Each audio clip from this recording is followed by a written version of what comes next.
여러분, 인생을 게임처럼 레벨업할 수 있다면 어떨까요? 전설적인 자기계발 전문가 짐 론의 지혜를 바탕으로 10대 여러분을 위한 인생 레벨업 가이드를 한번 만들어 봤습니다. 이건 그냥 막연한 희망을 얘기하는 게 아니고요. 생각하고 실천해서 진짜 성공하는 습관을 만드는 비법이니까요. 자, 지금 바로 시작해 볼게요. 자, 이 문장으로 한번 시작해 보죠. 보통 우리가 성공이라고 하면 좋은 성적, 좋은 대학, 아니면 많은 돈 이런 걸 떠올리잖아요. 근데 짐 론은 핵심을 좀 다르게 봐요. 진짜 중요한 건 결과물이 아니라 그 목표를 이루는 과정에서 내가 얼마나 더 괜찮은 사람으로 성장하느냐, 바로 그거라는 거죠. 결국 내 안의 성장이 진짜 가치라는 뜻입니다. 오늘 이야기의 핵심 비유가 바로 이거예요. 인생에는요, 우리가 어떻게 할 수 없는 바람이 계속 불어옵니다. 하지만 그 바람 속에서 내가 어디로 갈지 결정하는 건 우리가 조종할 수 있는 돛에 달려 있다는 거죠. 보세요. 우리 인생에는 누구한테나 똑같은 바람이 불어요. 시험이 갑자기 너무 어려워진다거나 부모님의 기대가 부담스럽고 친구랑 다투는 일 같은 거요. 이건 우리가 어떻게 할 수가 없잖아요. 하지만 여기에 어떻게 반응할지는 우리가 정할 수 있습니다. 바로 나의 생각, 태도, 행동이라는 돛을 조종해서 말이죠. 결국 똑같은 바람이 불어도 누군가는 앞으로 나아가고 누군가는 그냥 떠내려가는 건 바로 이 돛을 다루는 능력 차이 때문인 거예요. 자, 그럼 첫 번째 레벨업 단계로 넘어가 볼게요. 바로 나만의 돛을 딱 설정하는 것. 다시 말해서 나만의 마인드셋, 나만의 철학을 마스터하는 겁니다. 철학이라는 단어가 너무 어렵게 들리나요? 에이, 전혀요. 여기서 말하는 철학은 아주 간단한 거예요. 세상을 바라보는 나만의 렌즈, 나만의 관점, 즉 마인드셋을 의미합니다. 똑같은 상황을 보고 이걸 긍정적으로 볼지 부정적으로 볼지 결정하는 나만의 필터 같은 거죠. 이야, 이게 바로 마인드셋의 전환을 제대로 보여주는 강력한 문장이에요. 아, 이번 시험 너무 어려웠어. 이렇게 환경 탓을 하는 건 쉽죠. 하지만 진짜 멋진 태도는 내가 더 실력 있는 사람이 돼서 이 문제를 풀어버리겠다고 다짐하는 거예요. 바람이 멈추길 바라는 게 아니라 내 돛을 더 잘 다루는 법을 배우는 거죠. 사실 성공과 실패는 무슨 거창한 사건에서 오는 게 아니에요. 매일 사과 하나를 먹는 작은 선택, 이게 바로 성공 공식이고요.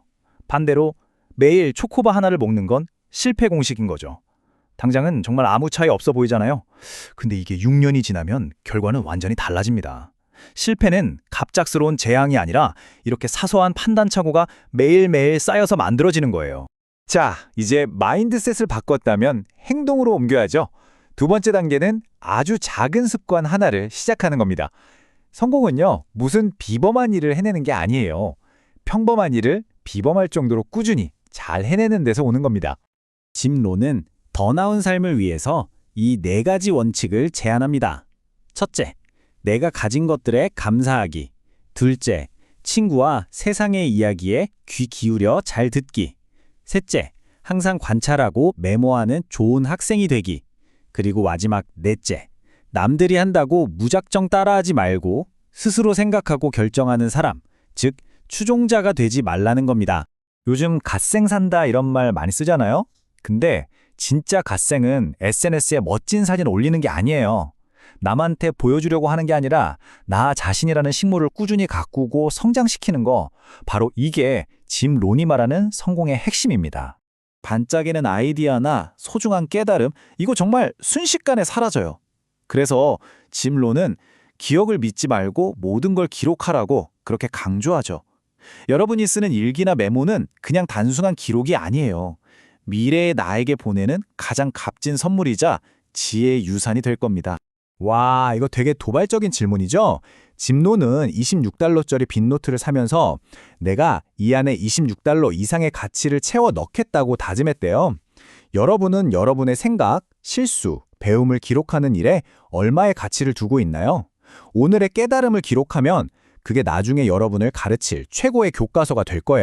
자, 이렇게 나를 기록하고 이해했다면 이제 그 기록을 바탕으로 더 큰 그림, 그러니까 나만의 성공 시스템을 만들 차례입니다. 인생을 좀 더 체계적으로 레벨업 시키는 거죠. 돈 관리, 이거 어른들만의 얘기가 절대 아닙니다. 짐 론의 70-10-10-10 법칙은 여러분 용돈을 관리하는데도 아주 유용해요. 70%는 생활비로 쓰고요. 10%는 기부나 나눔에, 또 10%는 나중에 꼭 필요한 곳에 쓸 목돈으로, 그리고 나머지 10%는 저축이나 투자를 위해 따로 모아두는 거예요. 용돈 액수가 중요한 게 아니라 이렇게 계획을 세우는 습관이 중요한 겁니다. 작은 돈부터 관리할 줄 아는 사람이 나중에 큰 돈도 관리하는 진짜 부자가 되는 거죠. 우리는 가장 자주 만나는 5명의 평균이 된다는 유명한 말이 있죠. 그만큼 인간관계가 정말 중요해요. 짐 론은 3가지 전략을 제시합니다. 나에게 나쁜 영향을 주는 사람과는 관계를 딱 정리하고, 배울 점이 없는 사람과는 보내는 시간을 제한하고, 긍정적인 멘토나 좋은 친구와는 일부러라도 더 관계를 확장하라는 겁니다. 이 문장, 진짜 성공에 대한 우리의 관점을 완전히 바꿔놓는 말이에요. 성공을 얻으려고 막 허덕이면서 쫓아가는 게 아니라 내가 매력적인 사람이 돼서 성공이 나한테 오도록 만들어야 한다는 거죠. 그리고 이 개념을 정말 아름답게 설명하는 비유가 바로 이거예요. 나비를 잡으려고 잠자리채를 들고 막 뛰어다닌다고 생각해 보세요. 나비가 잡히나요? 아니죠. 더 멀리 도망가죠. 하지만 가만히 서서 예쁜 꽃이 가득한 정원을 가꾸면 어떻게 될까요? 나비는 저절로 날아옵니다. 여러분의 실력과 인격이라는 정원을 잘 가꾸면 성공이라는 나비는 자연스럽게 따라올 거예요. 인생에는 4계절이 있어요. 성적이 떨어지거나 친구와 다투는 힘든 겨울에는 내면을 단단하게 키워야 합니다. 새학기처럼 기회가 오는 봄에는 노력의 씨앗을 뿌려야 하고요. 모든 게 즐거운 여름에는 나쁜 유혹으로부터 나의 좋은 습관과 가치를 지켜내야 해요. 그리고 가을이 오면 핑계 대지 말고 결과에 대해 온전히 책임지는 자세가 필요합니다. 자, 이제 마지막입니다. 그렇다면 우리 인생을 바꾸는 그 결정적인 순간, 그 터닝 포인트는 대체 언제 어떻게 오는 걸까요? 짐론은 인생을 바꾸는 강력한 계기로 이 4가지를 꼽습니다. 첫째, 더 이상 이렇게 살 수는 없어 라고 외치는 강한 혐오감. 둘째, 계속 미루던 걸 오늘 딱 정하는 결정의 순간. 셋째, 무언가를 진짜 간절하게 원하는 열망. 그리고 마지막으로 내가 이건 죽기 살기로 해내겠다는 굳은 결심입니다. 오늘 우리는 짐론의 지혜를 통해서 인생 레벨업 가이드를 살펴봤습니다. 이제 마지막으로 스스로에게 이 질문을 한번 던져보세요. 여러분보다 훨씬 안 좋은 상황에서도 성공한 사람들은 세상에 정말 많습니다. 자신의 가능성을 의심하지 말고 나는 안 될 거야 라는 그 생각을 의심해 보세요. 여러분이 멋진 삶을 살지 못할 이유는 이 세상 어디에도 없습니다.